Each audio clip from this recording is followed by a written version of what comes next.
Herkese merhaba, ben Moreydi. Tango Mango'nun bu bölümünde Arjantin'e gelirken insanların pek çok sorusu oluyor. Bana pek çok soru soruyorlar. Bana en çok sorulan soruların cevaplarını vererek başlayacağım.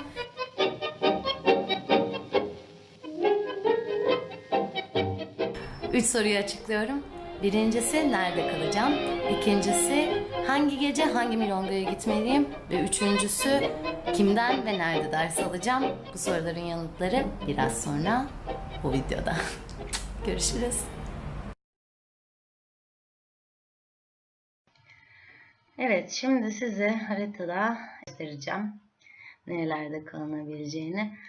Şimdi Buenos Aires'in haritası böyle. Genellikle bu bölge şehrin merkezi, en merkezi. Gideceğiniz her yer, gideceğiniz bütün milongalar yani şu şeyin içerisinde olacak. Bu bölge aslında büyük. Tango için iki ayrı bölgeye ayrılmış diyebiliriz. Birincisi Palermo. Genellikle özellikle kısa dönem geliyorsanız tercih edebileceğiniz. Çünkü Caning'e, La Virtu'ya yakın olan, işte Chamalcolm mesela yakın olan bölge, gece sabaha karşı Milonga'dan çıktığınızda eve yürüyerek varabileceğiniz bir bölge. Genellikle burada kalıyor kısa dönem, uzun dönem gelseler de tango turistleri. Ancak bu bölgede kiralar biraz daha tuzlu. Airbnb'de ama bir sürü seçenek bulmak mümkün. Bu bölgeyi biraz daha genişletebiliriz isterseniz. Palermo, Villa Crespo, Almagro arası diyelim. Bu bölge genellikle tango turistlerinin en tercih ettiği bölge oluyor. İkinci bölge Telma Montserrat, burada gösterdiğim bölge. Burası biraz daha diğerine göre hippie. Yani işte biraz daha sokakta zaman geçirmek istiyorsanız işte şehrin pazarı olsun, işte meydanları olsun, gezmek hani ne bileyim müzelerin olduğu, şehrin merkezi dedikleri eski şehrin olduğu yer. Dolayısıyla burada da kalmayı tercih edebilirsiniz. Bu bölgede de çok fazla milonga oluyor. Şöyle bir durum oluyor. Yani burasıyla buralar arası otobüsle yaklaşık 15 dakika, 20 dakika falan sürüyor. Eğer daha uzun dönem geliyorsanız bu hani tango merkezleri diyebileceğim yerlerin birazcık daha dışında şöyle şu bölgeler diyeyim. Caballito, Boedo. Buralarda da ev bulmayı tercih edebilirsiniz. Çünkü uzun vadede hem bunlar daha ekonomik mahalleler hem de birazcık mesafe olarak uzak olabiliyor ama uzun vadede rahat edebileceğinizi düşünüyorum ben şahsen. Ben şu anda Boedo'da yaşıyorum. O Ezgi ile geldiğimizde burada kaldık. Sonra ben şu bölgelerde bir yerlerde yaşadım. Ondan sonra San Telmo'da bir evde yaşadım. Şu anda Boedo'da yaşıyorum. Bu kadar. Öncelikle şöyle bir şey anlatmakla başlayabilirim. Oy Milonga diye bir web sitesi var. Burada adresini görebilirsiniz. Aşağıda linkini paylaşacağım. Oy Milonga, Buenos Aires'te düzenlenen bütün milongaların listelendiği bu web sitesinin adı. Gösteriyorum. Burada günlük olarak önümüzdeki haftanın programını görebiliyorsunuz. Tıkladığınızda o günkü milongaların bir listesini çıkartıyor.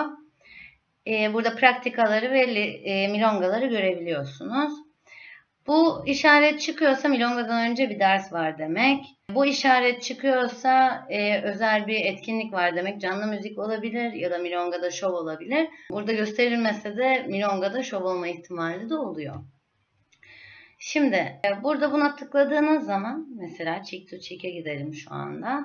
İletişim bilgilerini, organizasyonu yapan insanları, web sitesini ya da e-mail adresini ve Facebook sayfasını bulabiliyorsunuz. Burada mekanla ilgili bilgiler de oluyor. Adresi burada yazılı. Aynı şekilde de haritada da nerede olduğunu gösteriyor. Burada araştırmanızı yaptıktan sonra biz Ezgi ile ilk geldiğimizde Tango Guide diye bir şey vardı. Biz Tango Guide'dan açıp hangi gün ne milonga var, o milongaları ondan sonra Google'da arayıp o milongaların sayfalarını bulup kendimize ona göre bir program yaparak hareket etmiştik. Facebook sayfaları şöyle. Şu an mesela burada açık olan benim Batacazo. Ben her perşembe akşamı Milonga Batacazo'da DJ'lik yapıyorum. Fix.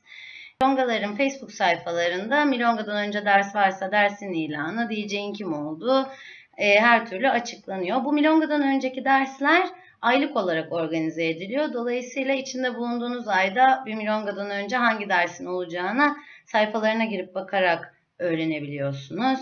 Aynı şekilde devam edeceğim. Başka milongaların sayfaları. Mesela Ala Parisha'nın sayfası. Mesela önümüzdeki hafta Tamara ve Pedro dans ediyorlarmış. Ve aşağı iniyorum. Bakıyorum. Burada biz varız. Çünkü geçtiğimiz hafta biz dans ediyorduk. Fotoğrafları paylaşmışlar. Böyle. Geçiyorum mesela La Maria'nın. Aynı şekilde milongadan önce ders var ve milonganın DJ'nin ilanı. Bu şekilde ilginizi çeken milongaların Facebook sayfalarına girerek o mekanlarda ne organizasyonlar olduğunu görebiliyorsunuz. İşte. Arkadaşlar burada hocalar, milongalar, okullar hepsi birbirinden bağımsız şeyler. Yani her hocanın okulu yok. Dolayısıyla ders almak istediğiniz insanları takip ederek olaya başlamanız gerekiyor. Buradaki dansçıların çoğunun kendi bir ya da iki takip ettiği hocaları var. Ve hocaları ne zaman ders verirlerse onların dersine katılmaya çalışıyorlar.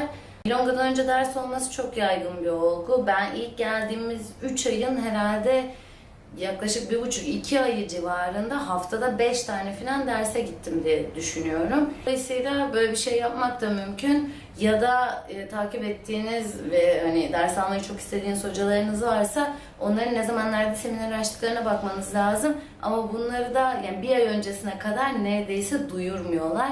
Siz önceden hocalara Facebook üzerinden yazabilirsiniz, bilgi alabilirsiniz. Ancak böyle oluyor bu mevzu. Chicas, ¿me dicen tango mango? Tango mango. Juntas. Tango mango.